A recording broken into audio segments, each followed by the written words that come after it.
굳이 이런 걸 이제 생각을 안 해도 된다는 거죠. 볼까요? 한국 BNC. 얘도 지금 돌파가 나온 거거든요. 네, 돌파가 나온 건데 공 크기가 한 2%대니까 전 여기서 일단 사볼게요. 한국 BNC. 매수 체결.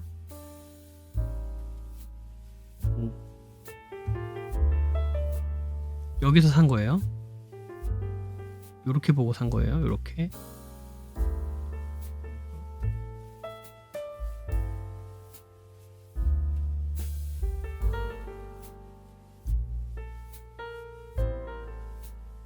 갑자기 뭐 물량이 들어오면서 올라가네요. 근데 이거는 아마 여러분들 못 샀을 수도 있을 것 같아요. 제가 너무 급하게 해가지고. 제가 좀 급하게 해가지고 여러분들 못 샀을 수도 있을 것 같은데. 이거 혹시 매수했나요? 매수한 사람 있나요? 매수했다. 나 이거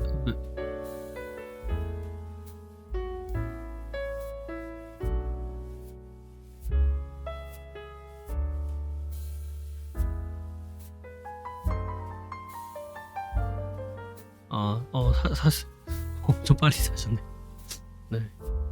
그럼 지금 사셨으면 사자마자 지금 수익 중이겠네요, 그죠? 네.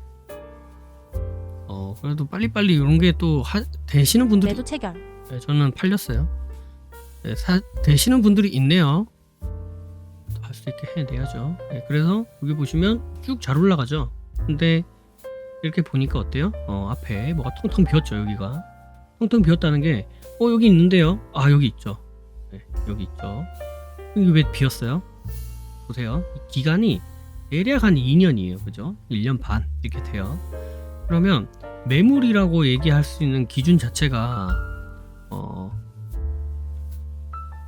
일단은 저항인 거잖아요. 매물이라고 하는 것 자체는 저항이다. 그럼 그 저항이 어디서 생기냐는 거예요. 어디서? 저항이라고 하는 거는 내가 들고 있어요. 갖고 있는데 팔아야겠다라고 생각을 하는 게 저항이에요. 그죠?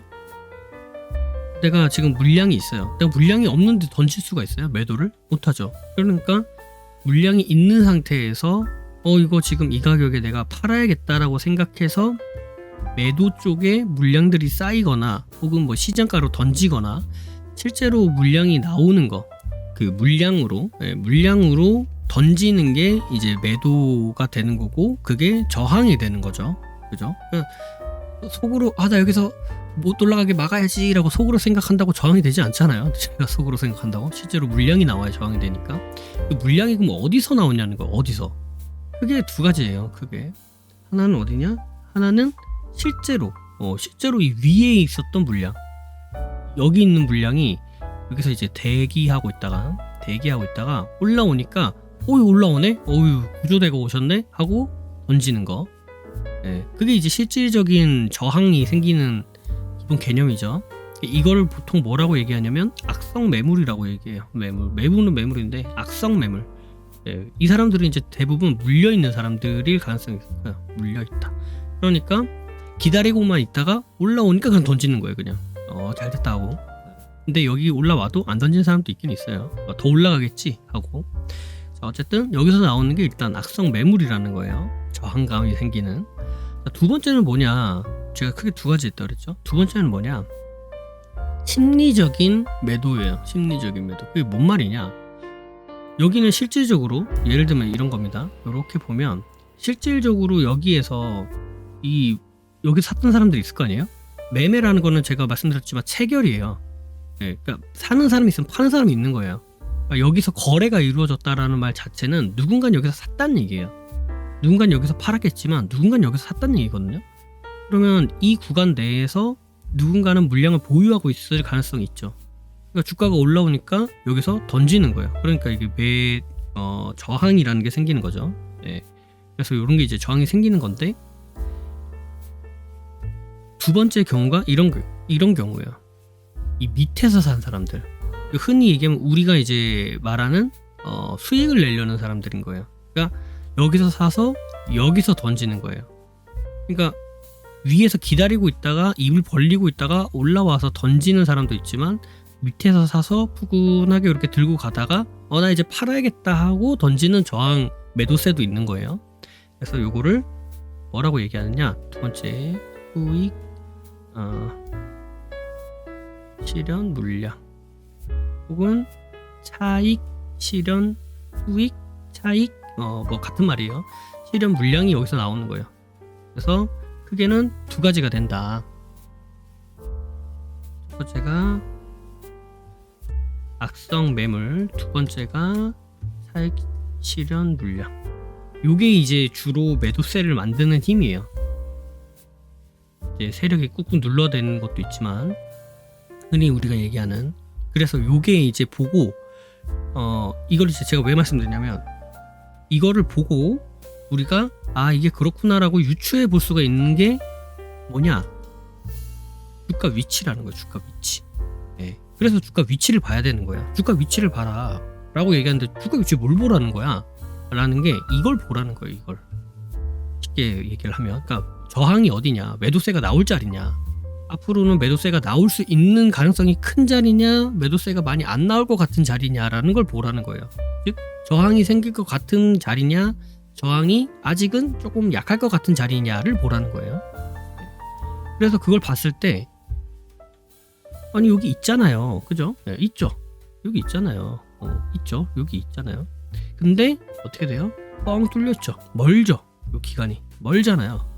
그러면 여러분 생각을 해보세요. 내가 여기 샀는데 한 1년이고 2년이고 꾹꾹 눌러 담고 있다가 올라오니까 팔았어. 거의 그런 경우가 있을까요? 내가 그냥 이 주식은 잊고 살아야겠다 라고 하는 사람들은 그럴 수 있어요. 근데 그런 사람들이 거의 없죠. 계속 보고 있을 거 아니에요. 마음이 아프니까. 그러니까 어떻게 돼요? 그러면 그 다음부터는 첫 번째 손절, 이 기간이 길어질 경우, 기간이 길어지면 첫 번째는 손절을 하거나, 아니면 두 번째는 뭐예요? 두 번째는 물타기. 물타기를 하니까 어떻게 되냐면 평단이 바뀌어요. 평단 변경. 그러니까 뭔 말이냐, 내가 이렇게 차트를 보면 여기가 저항감이 있네라고 보일 수는 있어요. 근데 문제는 뭐냐면, 이게 길어지니까 사람들이 여기서 그냥 무작정 버티는 사람도 있겠지만, 그런 사람보다는 내려왔을 때 손절을 하거나, 이거 너무 많이 떨어졌는데 하고 손절을 하거나, 내려오니까 물타기 해야 돼 하고 여기서 산 거예요. 그럼 평단이 내려오죠. 시간이 더 지나니까 여기서 물을 또 탄 거예요. 그러면 어떻게 돼요? 처음에 내가 여기 샀어요. 내려오니까 여기서 물을 탔네. 그러니까 평단이 어떻게 돼요? 대략 한 이쯤 된다고 한번 볼게요. 그냥 더 밑으로 내려올 수도 있어요. 아니면 더 위에 있을 수도 있고, 사람들이 물타기 했을 때 비중을 어떤 식으로 넣는지는 뭐 사람마다 다 달라서 일단 그냥 평균치만 놓고 볼게요. 그 다음에 물량들 계속 들어오죠. 그 다음에 여기 이제 평단이죠. 근데 내려올 때 여기서 또 물을 탔네, 그죠? 그러면 여기랑 여기 평단이잖아요. 평단이 여기고 여기서 물을 탔기 때문에 평단이 어디까지 떨어지냐? 여기까지 떨어지는 거예요. 그럼 난 지금 평단이 여긴 거예요. 그러니까 차트상으로 봤을 때는 여기가 저항이 있겠다 싶지만, 실질적으로 평단, 악성 매물이 나올 수 있는 가격대는 여기라고요. 이해되시죠? 그러니까 손절이 될 수도 있고 물타기가 될 수도 있는 거예요. 그래서 앞에 이 개방감이 있다라고 보는 거예요. 왜냐면 거리가 머니까. 저항이 있는데요. 저항이 있죠. 하지만 거리가 멀잖아요. 그죠? 두 번째는 뭐냐면, 요렇게 이제 주가 위치를 가지고 저항이 생길 수도 있고, 악성 매물이 있는지 없는지를 유추해 볼 수도 있고, 그다음 두 번째는 어떤 식으로 볼 수 있냐면, 거래량을 보는 거예요. 이 거래량이 결국에는, 매매라는 것은 거래량을 통해서 나타나잖아요.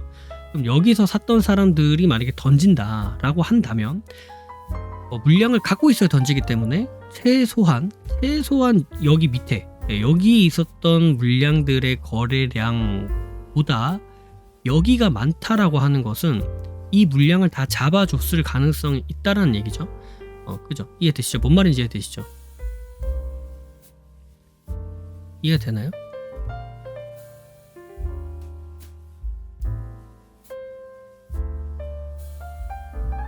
지금까지 말씀드린 게 이해가 되나요?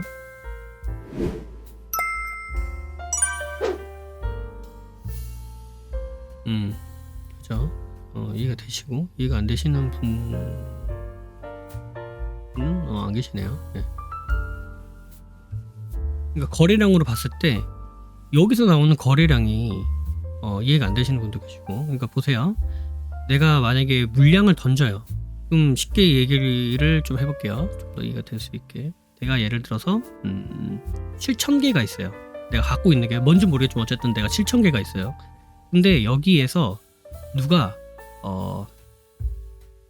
10,000개의 거래를 했어요. 누가 10,000개를 거래를 한 거예요. 그러면 7,000개가 있는데 내 7,000개를 쓰지 않고는 10,000개를 만들 수가 없는 상황이에요. 그러니까 내 7,000개는 별개고 또 누가 어디서 외부에서 10,000개를 갖고 왔다. 그런 상황이 아니고 내 이 7,000개를 쓰지 않고는 거래가 안 돼. 그런 상황이라면 이 10,000개가 일어났다는 말 자체는 누가 이제 외부에서 그걸 봤을 때 10,000개의 거래가 일어났다는 말 자체는 그러면 이 7,000개가 여기서 최소한 여기서 거래가 일어났었겠구나 라는 생각을 할 수 있잖아요. 그죠? 근데 이게 개수가 예를 들어서 뭐 500개야. 500개 거래가 일어났대. 그러면 그럼 아무리 잘해봤자 이게 뭐 7,000개니까 잘해봤자 뭐 6,500개 잘해봤자 아니면 뭐 그냥 한 6,900개 나머지는 뭐 딴 데서 뭐 이렇게 했을 수 있겠네. 유추가 되잖아요. 근데 10,000개래. 근데 나는 7,000개 갖고 있는데 그러면 이 7,000개 중에 최소한 뭐 5,000개 이상은 그래도 여기서 팔렸겠다. 여기서 거래가 일어났겠다. 유추해 볼 수 있잖아요. 얘는 물량이 많이 줄었겠다. 이걸 유추해 볼 수 있잖아요. 그래서 그 거래량이 여기서 얼만큼 거래량이 일어났는가를 보는 게 이 거래량이랑 대비해서 보면 대략적으로 여기에 이 악성 매물들이 얼만큼 빠져나갔을지, 즉 이 위에서 저항감이 얼마나 생길 수 있을지 대략적으로 유추가 가능하다는 거예요. 그거를 이제 통틀어서 쉽게 간략하게 쫙 얘기를 해보면 이전에 있었던 거래량 대비 지금 상승하면서 발생한 이 거래량이 많으면 상승할 가능성이 크다라고 얘기하는 거예요. 그래서 이유는 그렇지만 그걸 이제 통틀어서 그냥 얘기를 하면 앞에 있었던 거래량보다 지금 상승하면서 거래량이 강하게 발생하면, 즉 눌림 행보 시 거래량 거의 없고 이 거래량보다 갑자기 거래량이 들어오면 상승할 가능성이 크다. 이게 다 일맥상통하게 연결되는 거예요. 그래서 근데 만약에 이 거래량보다 여기 있는 거래량이 막 어마하게 커요. 막 이만해. 여기 있는 거래량이 막 이만해. 근데 여기는 요만해. 거래량이. 그러면 아직은 이 물량을 얘가 받아줬을 수 있을 가능성이 거의 없다는 거예요. 만약에 여기서 물을 타거나 뭐 하거나 했었다고 하더라도 여기서 거래량이 이만큼씩 있었다면 모르겠지만 그런 상황도 아니죠. 뭐 끼게 해봐야 요만큼인데 그러면 얘네가 뭐 아무리 뭐 물을 타고 뭐 하고 해도 평단이 낮춰지고 뭐 하고 해도 여기 위에는 이만큼 물량이 빠져나갈 수 있을 구멍이 없어요. 빠져나갈 구멍이 없다. 그죠? 그러니까 이만한 거래량 가지고는 이 물량을 다 감당을 못 해주는 거예요. 뭐 손절을 했다 그래도 이 손절에 대한 거래량이 여기서 나타나야 되거든요. 그것도 없죠. 물을 탔다 그래도 이 물을 타고 평단 낮췄다는 거래량이 뭐가 있어야 되는데 그것도 없죠. 근데 심지어 여기도 거래량이 별로 없어. 그러면 얘가 아직까지 여기 위에 웅크리고 있겠다. 뭐 이렇게 유추가 가능한 거예요. 그래서 거래량을 보고 그런 걸 보는 거예요. 그거를 또 다시 한번 또 얘기를 드리면 이전에 있었던 거래량 대비 현재 거래량이 많은 게 좋다라는 얘기로 기결이 되는 겁니다. 그래서 한국 BNC는 여기서 이제 매수했던 사람들은 충분히 수익이 났겠죠? 저는 아까 전 이미 팔렸지만 여기서 한 6% 갔어요. 그죠? 여기서도 6%, 5, 6% 갔으니까 충분히 수익은 났을 겁니다. 아직 그냥 뭐 팔기 싫어서 보유하고 있는 거 아닌 이상. 왜 여기서 샀는지 아시겠죠? 그냥 사는 게 아니다. 다 이유가 있어서 사는 거예요. 그렇고 축하드리고요. 아까 사셨던 분들 제가 좀 급하게 해가지고